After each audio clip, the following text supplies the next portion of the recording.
Good day, here are the headlines from the Philippine News Agency.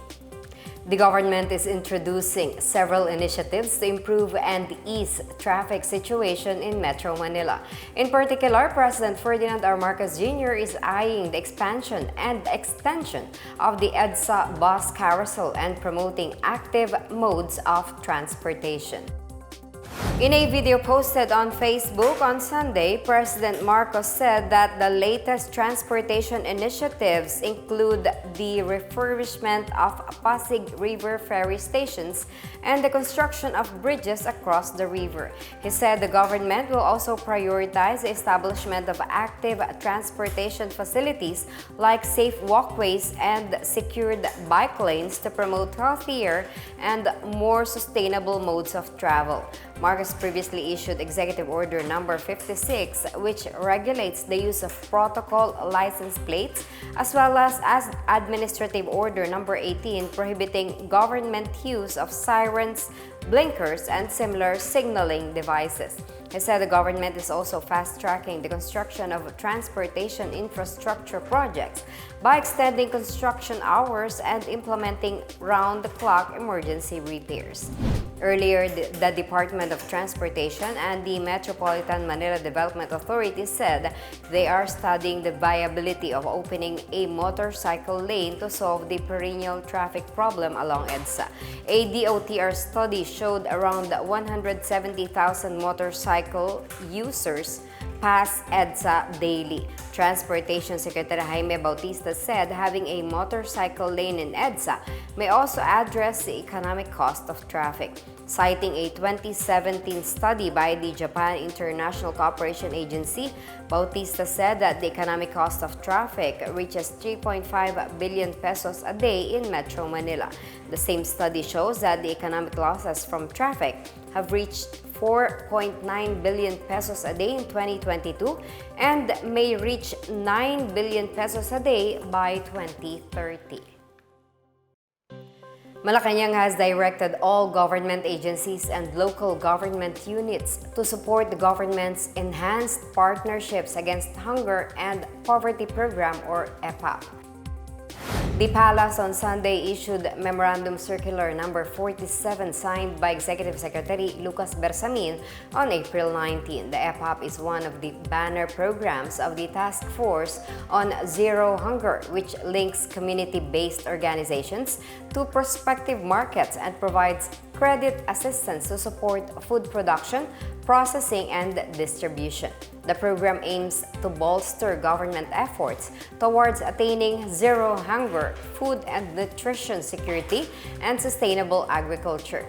In line with the implementation of EPAP, Task Force Hunger must provide farm production technologies and extend services to government-assisted family farms and rural-based organizations. It must also engage the private sector, institutionalize mechanism in LGUs, and encourage organizations to participate in the program, especially in implementing repair and improvement projects in the countryside.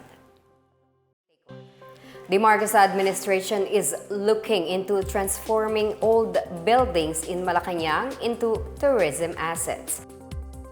In his latest vlog, President Ferdinand R. Marcos Jr. said the latest addition to the administration's initiatives includes renovating old buildings within the Malacañang compound to be transformed into venues for conferences. The president also opened the idea of transforming old houses inside the Malacañang compound into lodging for dignitaries. These establishments include the Goldenberg and La Peral mansions.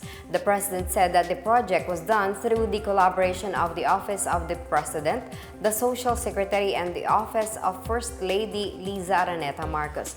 The president said the Philippines would pull out all stops to welcome and entertain its visitors.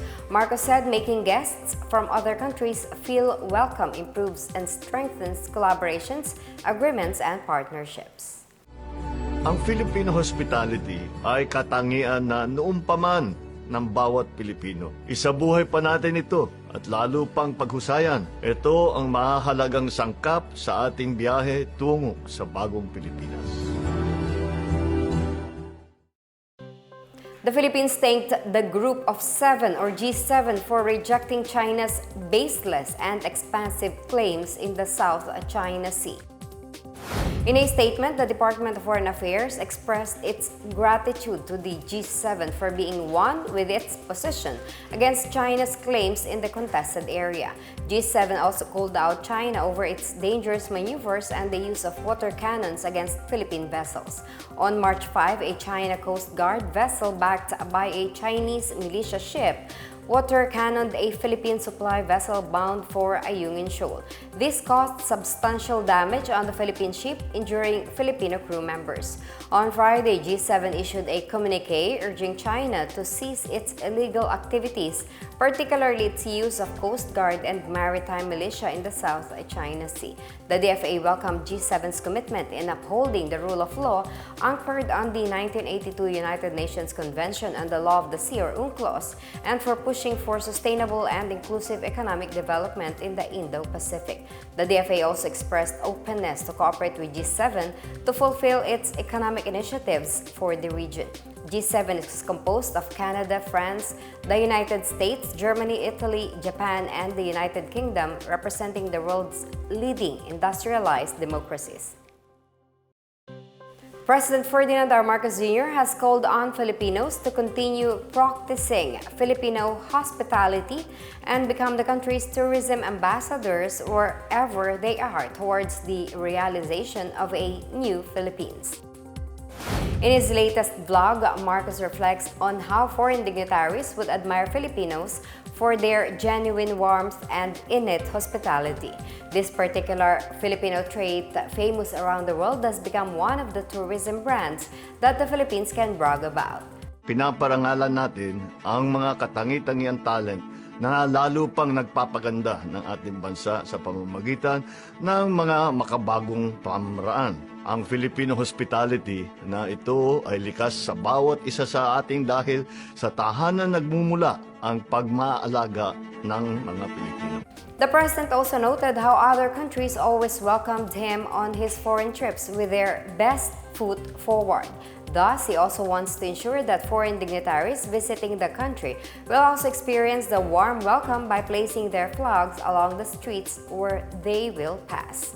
Ilang araw pa lang bago ang pagdating ng ating bisita, mapapansin na natin na sa mga kalye na dinadaanan nila ay meron na rin bandila ng kanilang bansa. Ganyan din naman, kadalasan ang protocol practice sa ibang bansa. Siyempre, pag nakita mo naman ang iyong sariling flag sa ibang bansa ay na nagwawagayway, ay very welcome ang inyong mararamdaman. Kasama na yon kalinisan, sa lansangan at ang mga touch-up ng pintura sa physical preparation. Pero bukod dito ay pinapersonalize natin ang pagtanggap natin dahil naman espesyal ang bawat isang bisita. Ang pagkain din ay kasama diyan, carefully prepared at nakaayon sa requirement ng ating bisita. Moreover, he said foreign visitors are also served with food depending on their dietary requirements, preferences, and allergies. And they also receive gifts from local stores, boosting the country's local economy.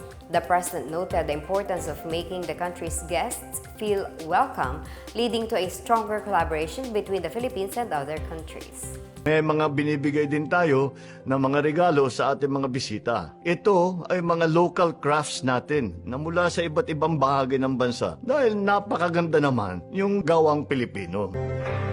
Isa sa mga inaral namin na kinakailangan ng ating mga bisita ay ang madaling access sa mga pupuntahan nila. Karamihan ay sa palasyo naman ang mga meeting at engagement. Kaya nitong mga nakaraang buwan ay may idinagdag tayo sa latest addition sa ating Filipino hospitality asset. Ito ang parang lodging o tuluyan ng ating mga bisita. Guest house, imbes na mag-hotel pa sila sa malayo, matatraffic at mahihirapan sa mga schedule ng mga meeting, dito na lang sila malapit sa palasyo. Nagkataon na may mga napabayaang lumang bahay sa compound ng Malacañang at may nakita kaming isa na pwede pang i-renovate. Yun ang aming ginawa.